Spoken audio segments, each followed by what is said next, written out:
Friends welcome back to our channel wealthy ലൈഫിൻ്റെ ഇന്നത്തെ വീഡിയോയിൽ വാല്യൂ ആഡഡ് ബൈയിങ് ഓപ്പർച്യൂണിറ്റീസ് വരുന്ന എമർജിംഗ് സെക്ടറിലെ ഒരു ബെസ്റ്റ് സ്റ്റോക്കിനെയാണ് നമ്മൾ പരിചയപ്പെടുന്നത്.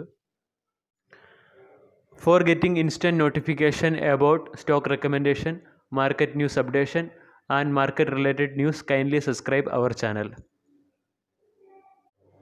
നിഫ്റ്റിയുടെ സെക്ടർ വൈസ് അനാലിസിസിൽ നോക്കിയാൽ ഏറ്റവും മോസ്റ്റ് പെർഫോമിംഗ് ആൻഡ് റിലയബിൾ സെക്ടറാണ് ബാങ്കിങ് ആൻഡ് NBFC സെക്ടർ. പക്ഷേ COVID-19 പാൻഡമിക് സിറ്റുവേഷൻ വന്നതിന് ശേഷം ഈ സെക്ടറിൽ ഒരു ക്ലിയർ കട്ട് വീക്ക്നെസ് ഉണ്ടായിട്ടുണ്ട്.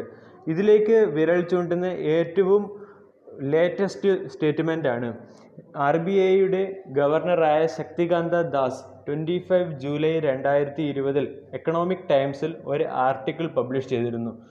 That article regarding the market cheering and weakness in Indian financial sector. ആ ആർട്ടിക്കിൾ ഇന്ത്യയിലെ ടോപ്പ് മോസ്റ്റ് ഫിനാൻഷ്യൽ ഒഫീഷ്യലായ RBI ഗവർണർ പറയുന്നത് ഇന്ത്യൻ മാർക്കറ്റിൻ്റെ ഇപ്പോഴത്തെ റാലിയും ഇന്ത്യയുടെ പ്രസൻറ്റ് ബാങ്കിങ് സെക്ടറിലെ പെർഫോമൻസും തമ്മിൽ ഒരു ഡിസ്കണക്ടിവിറ്റി ഉണ്ടായിട്ടുണ്ട് എന്നതാണ്. അതായത് ബാങ്കിങ് ആൻഡ് NBFC സെക്ടർ ഇപ്പോൾ കുറഞ്ഞത് 1.5 വർഷത്തേക്കെങ്കിലും റിലയബിൾ അല്ല. ഈ സെക്ടറിൽ ഫിനാൻഷ്യൽ ഇൻസ്റ്റെബിലിറ്റി ഉണ്ടാകാം എന്നതാണ് RBI ഗവർണർ പറഞ്ഞതിൻ്റെ സാരം. അതായത് ഇന്ത്യ ഗവൺമെൻറ്റിന് തന്നെ ഇന്ത്യൻ ഫിനാൻഷ്യൽ സ്റ്റെബിലിറ്റിയെക്കുറിച്ച് ചില ഡൗട്ടുകൾ വന്നിരിക്കുന്നു.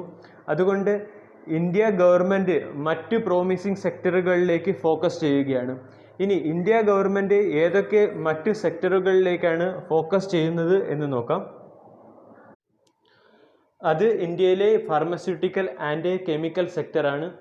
ലാസ്റ്റ് ക്വാർട്ടർലി അനാലിസിസ് നോക്കുമ്പോഴും നിഫ്റ്റിയിലെ ബെസ്റ്റ് പെർഫോമിംഗ് സെക്ടറുകൾ ഫാർമസ്യൂട്ടിക്കൽ ആൻഡ് കെമിക്കൽ സെക്ടറാണ്. കൂടാതെ ഇന്ത്യ ഗവൺമെൻറ് ഈ സെക്ടറുകളിലേക്ക് ഫോക്കസ് ചെയ്തു തുടങ്ങി എന്നുള്ളതാണ് ഒരു പ്രധാന കാര്യം. ഇനി ഇതുമായി റിലേറ്റഡ് ആയിട്ടുള്ള ന്യൂസിലേക്ക് വരാം.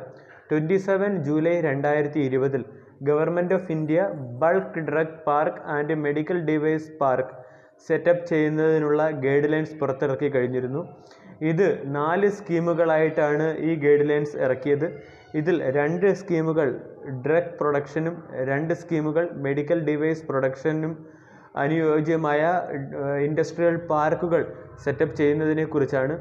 ഇതൊരു പബ്ലിക് ഇനിഷ്യേറ്റീവ് ഇൻസെൻറ്റീവ് പ്രോഗ്രാമിൻ്റെ അണ്ടറിലാണ് ഈ പ്രൊജക്റ്റുകൾ വരുന്നത്. അതായത് the ultimate aim of government is to project India as a hub of pharmaceutical industry and drug industry. അതിനുവേണ്ടി ഈ ഇൻഡസ്ട്രിയെയും ഈ സെക്ടറുകളെയും ഫാർമ ആത്മനിർഭർ എന്ന പ്രോജക്റ്റിൻ്റെ അണ്ടറിലും കൊണ്ടുവന്നിട്ടുണ്ട്. ഇനി ഈ പ്രോജക്റ്റിനെ കുറിച്ചും ഇതിൻ്റെ ഗൈഡ് ലൈൻസിനെ കുറിച്ചുമുള്ള ഡീറ്റെയിൽ ആയിട്ടുള്ള ഒരു ഡിസ്ക്രിപ്ഷൻ്റെ ലിങ്ക് ഞാൻ ഡിസ്ക്രിപ്ഷൻ ബോക്സിൽ കൊടുത്തിട്ടുണ്ട്. കെമിക്കൽ ആൻഡ് ഫാർമസ്യൂട്ടിക്കൽ സെക്ടറാണ് ഇനി നമ്മൾ ഫോക്കസ് ചെയ്യേണ്ട എമർജിംഗ് സെക്ടർ. ഇനി എമർജിംഗ് സെക്ടറിലെ ഏത് സ്റ്റോക്കിലാണ് നമ്മൾ ഫോക്കസ് ചെയ്യേണ്ടത് എന്ന് നോക്കാം. ഈ സെക്ടറിൽ ഫോക്കസ് ചെയ്യേണ്ട ഒന്നാമത്തെ സ്റ്റോക്കാണ് വിനതി ഓർഗാനിക്സ്.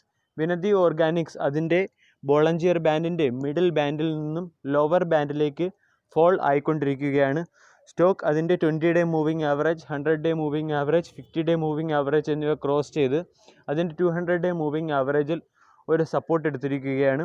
ഇനി നോക്കാനുള്ളത് 200-day മൂവിങ് ആവറേജ് ക്രോസ് ചെയ്യുമോ എന്നുള്ളതാണ്. അതായത് 964 ആണ് സ്റ്റോക്കിൻ്റെ 200-day എക്സ്പൊണൻഷ്യൽ മൂവിങ് ആവറേജ്. അത് കഴിഞ്ഞാൽ നെക്സ്റ്റ് സപ്പോർട്ട് വരുന്നത് സ്റ്റോക്കിൻ്റെ 954, അതായത് ലോവർ ബാൻഡ് ഓഫ് ബോളഞ്ചിയർ ബാൻഡാണ്. ഇനി സ്റ്റോക്കിൻ്റെ റിട്ടേണിലേക്ക് നോക്കാം. സ്റ്റോക്കിൻ്റെ 1 മന്ത് ചാർട്ട് പാറ്റേൺ പരിശോധിച്ചാൽ സ്റ്റോക്ക് അതിൻ്റെ ബൈയിങ് റേഞ്ചിൽ ആണ് എന്ന് മനസ്സിലാക്കാം. കാരണം സ്റ്റോക്കിൽ ഒരു ഹൈക്ക് വന്നിരുന്നു. അത് 1024 ലെവലിൽ ടച്ച് ചെയ്തതിന് ശേഷം വീണ്ടും അത് അതിൻ്റെ ഒറിജിനൽ ലെവലായ 960 റേഞ്ചിലേക്ക് മടങ്ങി വന്നു. ഇനി സെക്ടറിൽ കെമിക്കൽ സെക്ടറിൽ 6.19% ഹൈക്കും സെൻസെക്സിൽ 8.08% ഹൈക്കും ഉണ്ടായപ്പോൾ വിനതി ഓർഗാനിക്സിൽ 0.17% ഹൈക്ക് അഥവാ ഒരു ഹൈക്ക് ഉണ്ടായതേ ഇല്ല. അതുകൊണ്ട് സ്റ്റോക്കിൽ ഇപ്പോഴും ഇൻവെസ്റ്റ് സ്റ്റോക്ക് അതിൻ്റെ ഇൻവെസ്റ്റിംഗ് റേഞ്ചിലാണ് എന്നതാണ് ഇത് ഇൻഡിക്കേറ്റ് ചെയ്യുന്നത്. സ്റ്റോക്കിൻ്റെ 1 ഇയർ ചാർട്ട് പാറ്റേൺ പരിശോധിച്ചാൽ സ്റ്റോക്കിൽ ഒരു വലിയ കറക്ഷനോ ഹൈക്കോ ഉണ്ടായിട്ടില്ല. സ്റ്റോക്കിൽ 23 മാർച്ചിനോടടുത്ത് ഒരു ഫോൾ ഉണ്ടായി. സ്റ്റോക്ക് അതിൻ്റെ ലോവസ്റ്റ് റേഞ്ചായ 700 to 750 റേഞ്ചിൽ എത്തിക്കഴിഞ്ഞു. അതിനുശേഷം വളരെ പെട്ടെന്ന് തന്നെ സ്റ്റോക്കിൽ ഒരു റിക്കവറി ഉണ്ടാവുകയും അത് അതിൻ്റെ ഇൻവെസ്റ്റേഴ്സിൻ്റെ വെൽത്ത് പ്രിസർവ് ചെയ്യുകയും ചെയ്തു. ഇനി സ്റ്റോക്കിൻ്റെ 3 ഇയർ പെർഫോമൻസ് നോക്കിയാൽ സ്റ്റോക്ക് 3 ഇയറിൽ 88.04% റിട്ടേൺ ആണ് തന്നത്. സെക്ടർ കെമിക്കൽ സെക്ടറിൽ 17.44%, സെൻസെക്സിൽ 16.79% ഹൈക്കാണ് ഉണ്ടായത്. അപ്പോൾ സെക്ടറിനെ ബീറ്റ് ചെയ്യുന്ന രീതിയിലുള്ളൊരു പെർഫോമൻസ് ആണ് സ്റ്റോക്ക് നടത്തിയത്. അതുകൊണ്ട് സ്റ്റോക്ക് ഒരു long time point of view investing ചെയ്യാവുന്ന അല്ലെങ്കിൽ ഇൻവെസ്റ്റ് ചെയ്യാൻ കൺസിഡർ ചെയ്യാവുന്ന ഒരു സ്റ്റോക്കാണ്.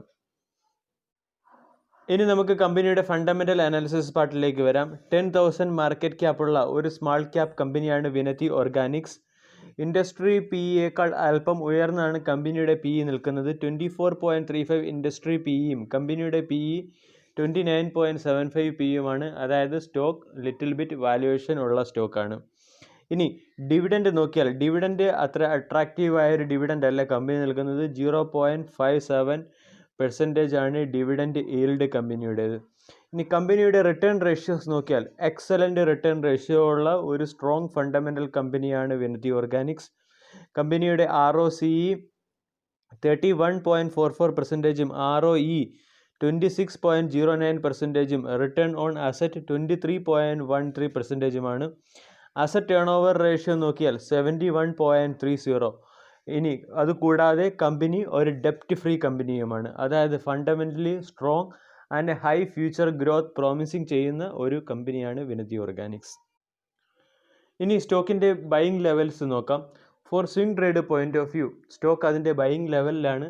അതായത് 950 to 960 റേഞ്ചാണ് സ്വിംഗ് ട്രേഡ് പർപ്പസിലായിട്ട് സ്റ്റോക്കിൻ്റെ ബൈയിങ് ലെവൽസ്.